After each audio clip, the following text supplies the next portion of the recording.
Hi hello everyone. Mani Vijay education அகாடமிலேருந்து நான் மணிடன் பேசுகிறேன். இன்றைக்கி இந்த வீடியோவில் நம்ம என்ன பார்க்க போகிறோம்னா, நாளைக்கு கவுன்சிலிங் நடக்க போகுது. அந்த கவுன்சிலிங் நடக்கிறதுக்கு என்னென்ன நமக்கு தேவை, ஸோ நான் கவுன்சிலிங் போகிறப்போமே அதுக்கு முன்னாடி அங்கே என்ன பண்ணணும் அப்படிங்கிறத பற்றி நம்ம லாஸ்ட் வீடியோவில் டிஸ்கஸ் பண்ணியிருந்தோம். இன்றைக்கி நான் நம்புகிறேன் எல்லோரும் பார்த்தோன்னா நேரம் சென்னை ரீச் பண்ணியிருப்பீங்கன்னு நான் நம்புகிறேன். இதில் நான் என்ன சொல்ல போகிறேன் அப்படிங்கிறத பற்றி ஒரு சின்ன இன்ட்ரோ மட்டும் நான் கொடுத்துறேன். இதில் நீங்கள் என்ன பண்ணணும், கவுன்சிலிங்க்கு முன்னாடி வந்தால் நீங்கள் என்ன பண்ணணும் அப்படின்னு சொல்லிட்டு நாளைக்கு எந்தெந்த டிபார்ட்மெண்ட்டில் எவ்வளோ வேகன்சி, அதாவது என்னென்னா நாளைக்கு எந்த டிபார்ட்மெண்ட் போகிறதுக்கான பாசிபிலிட்டிஸ் இருக்குது, எந்த டிபார்ட்மெண்ட் நாளைக்கு எடுப்பாங்க, அதில் எந்த கேட்டகரியில் அதிகமாக போகிறதுக்கான பாசிபிலிட்டிஸ் இருக்குது, நாளைக்கு எந்த துறை முடியறதுக்கான பாசிபிலிட்டிஸ் இருக்குது அப்படிங்கிறத பற்றி மட்டும்தான் நம்ம இந்த வீடியோவில் நான் உங்கள்கிட்ட பேச போகிறேன். இது சம்மந்தமாக டீட்டெயில்ஸு நான் உங்களுக்கு இதுக்கப்புறம் நாளைக்கு என்ன உங்களுக்கு நான் சப்போர்ட் தரப்போகிறேன் அப்படிங்கிறத பற்றி நான் இந்த வீடியோவோட லாஸ்ட்டில் உங்களுக்கு சொல்கிறேன். ஏன்னா அது உங்களுக்கு கண்டிப்பாக கவுன்சிலிங்க்கு யூஸ்ஃபுல்லாக இருக்கும். நாளையிலேருந்து உங்களுக்கு நான் அந்த சீரீஸ் ஸ்டார்ட் பண்ணிடுறேன். அந்த கவுன்சிலிங் சம்மந்தமாக நான் உங்களுக்கு என்னென்ன கொடுக்க போகிறேன் அப்படின்னு சொல்லிட்டு நாளைக்கு கவுன்சிலிங் முடிஞ்சோடனே நான் உங்களுக்கு நான் என்ன பண்ண போகிறேன் அப்படிங்கிறத நான் உங்களுக்கு நாளைக்கு நான் கொடுத்துட்றேன். ஸோ இன்றைக்கி நம்ம இங்கே இந்த இம்பார்ட்டண்டான என்ன மேட்ரு அப்படின்னு எடுத்துக்கிட்டோம்னா, இன்ஸ்ட்ரக்ஷன் பொறுத்த வரைக்கும் இதுதான். நேற்று நான் உங்களுக்கு சொன்னது தான். நாளைக்கு நடக்க போகிறது மொத்தமாக 400 பேர் போகிறாங்க. அப் டு 164.25 வரைக்கும் நாளைக்கு போக போகிறாங்க கவுன்சிலிங்க்கு. இந்த 164.25லேயே 400 பேர் இருப்பாங்க. காலையில் நம்மளுக்கு அதை ஆஸ் யூஷுவல் எல்லாத்துக்கும் தெரிஞ்சதான். காலையில் 10 மணிக்கு ஒரு பேட்ச், அதில் 200 பேர். அதுக்கடுத்து ஒரு பேட்ச் 11:30க்கு உள்ளே போகிறாங்க. ஃபஸ்ட்டு சர்டிஃபிகேட் வெரிஃபிகேஷனு, அதுக்கடுத்து தான் கவுன்சிலிங் ஸ்டார்ட் ஆக போகுது. சர்டிஃபிகேட் வெரிஃபிகேஷன் முடிச்சதுக்கப்புறம் தான் கவுன்சிலிங் ஸ்டார்ட் ஆகும்.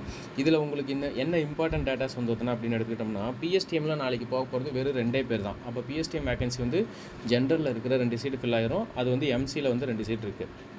எம்சியில் மேபி அவங்க எம்சி எடுக்கிறதுக்கான பாசிபிலிட்டிஸ் இருக்குது. ஸோ எம்சியில் உமன்ஸ் பிஎஸ்டிஎம் ஒன்று இருக்குது ஜென்ரலில், அதுக்கடுத்து ஜென்ரல் பிஎஸ்டிஎம் இருக்குது. ஸோ அது 2 எடுத்தாங்க அப்படின்னா அது 2 ஃபில் ஆகிறதுக்கான பாசிபிலிட்டிஸ் இருக்குது. அதுக்கப்புறம் பர்சன் வித் டிசபிலிட்டி 2 பேர் போகிறாங்க. ஓகேங்களா, இது ஸ்பெஷல் அதாவது ஹரிசாண்டல் ரிசர்வேஷனில் வர்ற 2 பேர், இந்த மாதிரி மொத்தம் 4 பேர் மட்டும் போகிறாங்க. அப்போ 396 பேர் ஜென்ரல் போக போகிறாங்க. இந்த 2 பேருமே அதாவது பிஎஸ்டிஎம் கண்டிப்பாக பிஎஸ்டிஎம்மில் தான் சீட் எடுக்க போகிறாங்க. இது பர்சன் வித் டிசபிலிட்டி ஜென்ரல் எடுக்க போகிறாங்களா இல்லை பர்சன் வித் டிசபிலிட்டியில் எடுக்க போகிறாங்களா நமக்கு தெரியாது. ஸோ அப்ராக்சிமேட்டாக எடுத்துக்கிட்டிங்கன்னா நாளைக்கு நடக்க போகிறது 398 பேருக்கு கவுன்சிலிங் நடக்க போகுது. பிஎஸ்டிஎம் ஆட்டோமேட்டிக்காக அவங்க 2 பேருமே எம்சி தான் எடுக்க போகிறாங்க. ஸோ நாளைக்கு ஜென்ரலில் போக போகிறவங்க மொத்தமாக 398 பேர். ஓகேங்களா, நாளைக்கு கண்டிப்பாக ஃபில் ஆகிறதுக்கான பாசிபிலிட்டிஸ்ன்னு எடுத்துக்கிட்டோம்னா பிசி, எம்பிசி, எஸ்சி, அதுக்கப்புறம் கொஞ்சம் போஸ்ட் கவுன்சிலிங்கில் எடுக்க ஆரம்பிப்பாங்க. ஓகேங்களா, மித்த கம்யூனிட்டியில் இருக்கிற கொஞ்சம் போஸ்ட் எடுக்க ஆரம்பிப்பாங்க. எஸ்டி ஸ்டார்ட் ஆகாது. எஸ்சிஏ ஸ்டார்ட் ஆகாது. எஸ்சிஏல 1 or 2 மெம்பர்ஸ் மட்டும் ஸ்டார்ட் பண்ணுவாங்க. பட் ஆனால் அவங்க எஸ்சிஏல எடுக்கிறாங்களா ஜென்ரல் எடுக்கிறாங்களான்னு நாளைக்கு நம்மளுக்கு தெரியாது. இந்த 398 பேரில் மொத்தம் லெவல் 12 வேகன்சி டோட்டலாக இன்க்ளூடிங் ஹரிசாண்டல் ரிசர்வேஷனு எல்லாமே, உமன்ஸு, டெசிவ் விடோ, எக்ஸர்வீஸ்மேனு, பிஎஸ்டிஎம் எல்லாத்தையும் சேர்த்து 424 வேகன்சிஸ் மொத்தமாக இருக்குது. ஆனால் நாளைக்கு கண்டிப்பாக போக போகிறது ஜென்ரல் கேட்டகரியில், அதாவது general category means BC general, MBC general, SC general, அதுக்கப்புறம் இது ஜென்ரல், அதுக்கப்புறம் ஜென்ரல் உமனு, பிசி உமனு, அதுக்கடுத்து எம்பிசி உமனு, அதுக்கடுத்து எஸ்சி உமனு. ஸோ இந்த கேட்டகரியில் இருக்கிறவங்க மட்டும் தான் நாளைக்கு எடுக்க போகிறாங்க. ஏன்னா நம்ம பிஎஸ்டிஎம் தனியாக நான் உங்களுக்கு சொல்லிட்டேன். ஸோ இந்த கேட்டகரியில் இருக்கிறவங்களோட கவுண்ட்டு நம்ம பண்ணிட்டோம் அப்படின்னா கூட ஜென்ரலில் ஜென்ரல் ப்ளஸ் உமன்ஸை சேர்த்தனோம்னா 95 வேகன்சி அவைலபிளாக இருக்குது. பிசியில் பிசி ஜென்ரல் ப்ளஸ் பிசி உமனை சேர்த்தனோம்னா 85 வேகன்சிஸ் அவைலபிளாக இருக்குது. Level 12 above job. எம்பிசி பார்த்திங்கன்னா MBC general plus MBC woman 2டைம் சேர்த்துறப்போ 61 வேகன்சிஸ் அவைலபிளாக இருக்குது.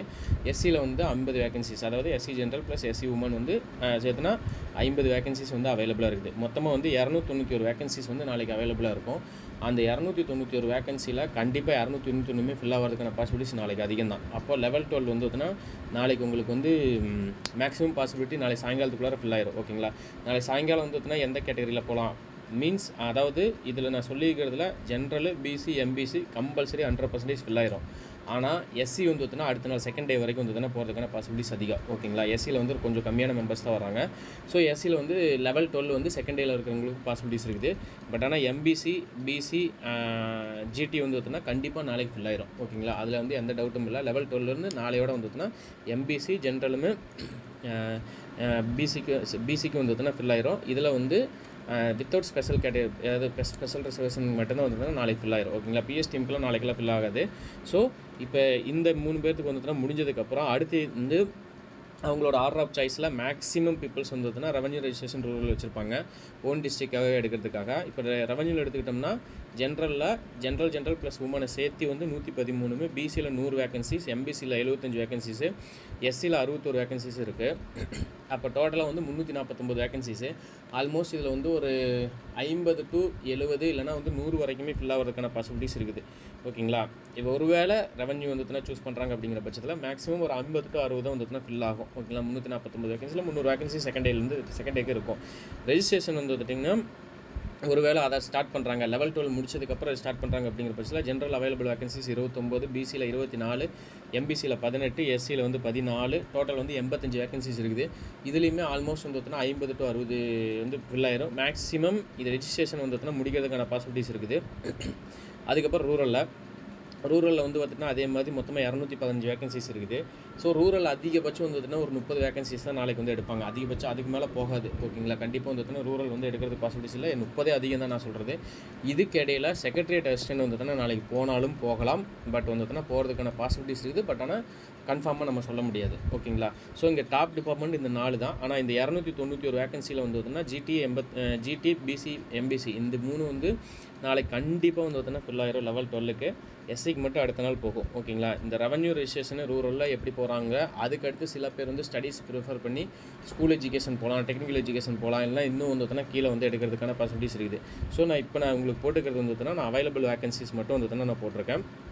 எவ்வளோ வேகன்சிஸ் அவைலபிளாக இருக்குது, எந்த அளவுக்கு வந்து பாசிபிலிட்டிஸ் போகுது அப்படின்னு சொல்லிட்டு மொத்தமாக வந்து பார்த்தீங்கன்னா நம்மளுக்கு வந்து பர்சன் வித் டிசபிலிட்டி ப்ளஸ் வந்து பிஎஸ்டிஎம் கழிச்சுனா 396 பேர் ஜென்ரல் எடுக்க போகிறாங்க நாளைக்கு.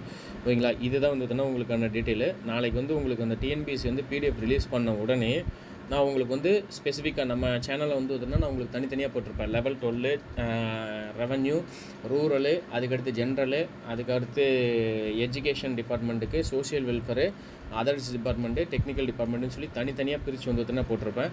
அதே மாதிரி டே பை டே வந்து பார்த்தீங்கன்னா உங்களுக்கு வந்து பிடிஎஃப் அப்டேட் ஆயிரும். நீங்கள் அந்த நம்மளோட முதல்ல நான் பிரித்து போட்டுக்கிறதுக்கான பிடிஎஃப் வந்து வேணும் அப்படின்னா நம்மளோட டெலகிராம் சேனலில் வந்து பார்த்தீங்கன்னா ஜாயின் பண்ணிங்க. டெலகிராம் சேனலுக்கான லிங்க்கையும் வந்து நான் டிஸ்கிரிப்ஷன்லேயும் ஃபஸ்ட்டு கமெண்ட்லேயும் நான் பின் பண்ணுறேன். ஓகேங்களா? அதை நான் வந்து லாஸ்ட் மெசேஜ்லேயும் பின் பண்ணிடுறேன். நான் வந்து அந்த 4 பிடிஎஃப் வந்து பார்த்தீங்கன்னா நான் போட்டிருப்பேன். ஸ்பெஷல் டிகிரிக்கு தனியாக, ஸ்பெஷல் டிகிரி பிஎஸ்டிஎம், நார்மல் டிகிரிக்கு ஃபுல்லாக, அதுக்கடுத்து நார்மல் டிகிரி பிஎஸ்டிஎம் இந்த மாதிரி தனித்தனியாக பிரித்து போட்டிருப்பேன். நாளைக்கு முடித்த உடனே கவுன்சிலிங்கை முடிச்சோடனே நைட்டு வந்து பார்த்தீங்கன்னா பிடிஎஃப் ரிலீஸ் ஆயிடுச்சு அப்படின்னா நான் அதே ஆர்டரில் உங்களுக்கு நாளைக்கு எத்தனை வேகன்சிஸ் வந்து பார்த்தீங்கன்னா ஃபில் ஆகிருக்குது, எத்தனை வேகன்சிஸ் வந்து அவைலபிள் இருக்குது அப்படிங்கிறத எல்லா கேட்டகரி வைஸாக வந்து பார்த்தீங்கன்னா நாளைக்கு நான் உங்களுக்கு வந்து செக்ரிகேட் பண்ணி போட்டுறேன். ஓகேங்களா? ஸோ இதுதான் வந்து பார்த்தீங்கன்னா நாளையிலேருந்து உங்களுக்கு ஸ்டார்ட் ஆயிரும். நாளையிலேருந்து உங்களுக்கு வந்து எந்த டிபார்ட்மெண்ட் வந்து ஃபில் ஆகிருக்குது, எந்த டிபார்ட்மெண்ட் எடுத்திருக்காங்க, எந்தெந்த டிபார்ட்மெண்ட் வந்து நம்மளுக்கு அடுத்தடுத்த நாளுக்கு வந்து பார்த்தீங்கன்னா அவைலபிளாக இருக்கும், எந்தெந்த டிபார்ட்மெண்ட்டில் எடுக்கிறதுக்கான பாசிபிலிட்டிஸ் அதிகம் அப்படிங்கிற எல்லா டீட்டெயிலையும் வந்து பார்த்தீங்கன்னா உங்களுக்கு வந்து நாளைக்கு கவுன்சிலிங் முடிஞ்சு நைட்டு வந்து பார்த்தீங்கன்னா உங்களுக்கு அப்டேட் ஆயிரும். அதே மாதிரி நாளைக்கு உங்களுக்கு வந்து கவுன்சிலிங் பற்றின டவுட்டு ஏதாச்சும் இருக்குது அப்படிங்கிற பட்சத்தில் நாளைக்கு ஒரு வீடியோவில் வந்து பார்த்தீங்கன்னா நான் உங்களுக்கு சொல்கிறேன் கவுன்சிலிங் எந்த மாதிரி இருக்கும். அதாவது கன்சர்ன் பர்சனையாக வந்து பார்த்தீங்கன்னா நான் உங்களுக்கு பேச வைக்கிறேன். நாளைக்கு வந்து கவுன்சிலிங் போகிறதுல கவுன்சிலிங்கோட டீட்டெயில் வந்து எப்படி இருந்தது, அவங்களோட எக்ஸ்பீரியன்ஸ் எப்படி இருந்தது அப்படிங்கிறத பற்றி நாளைக்கு உங்களுக்கு வந்து டீட்டெயிலாக நான் அவரை வந்து பேச வைக்கிறேன். ஓகேங்களா? ஸோ இந்த இதில் நம்ம வந்து உங்களுக்கு கொடுக்க போகிற சப்போர்ட் வந்து பார்த்தீங்கன்னா இதுதான். ஓகேங்களா? இந்த கவுன்சிலிங்கை பொறுத்த வரைக்கும் நாளையிலேருந்து உங்களுக்கு எல்லாம் வந்துட்டுனா ப்ராப்பராக வந்து உங்களுக்கு அந்த பிடிஎஃப் வந்து அப்டேட் ஆயிரும். பிடிஎஃப் வேணுங்கிறவங்க டெலகிராமில் வந்து பார்த்தீங்கன்னா ஜாயின் பண்ணிங்க. ஓகேங்களா? ஸோ வேகன்சிஸ் பொசிஷன் வந்து நாளைக்கு 400 மெம்பர்ஸுக்கு வந்து இவ்வளோ தான் இருக்குது. இந்த டீட்டெயில் எல்லாமே இப்போ உங்களுக்கு வந்து தெளிவாக நான் வந்து எக்ஸ்பிளைன் பண்ணியிருப்பேன், நான் ஃபீல் பண்ணுறேன். ஸோ இதை பிடிச்சிருக்குது அப்படின்னு சொல்லி ஃபீல் பண்ணிங்கன்னா சப்ஸ்கிரைப் பண்ணிடுங்க. ஓகேங்களா? Thank you so much.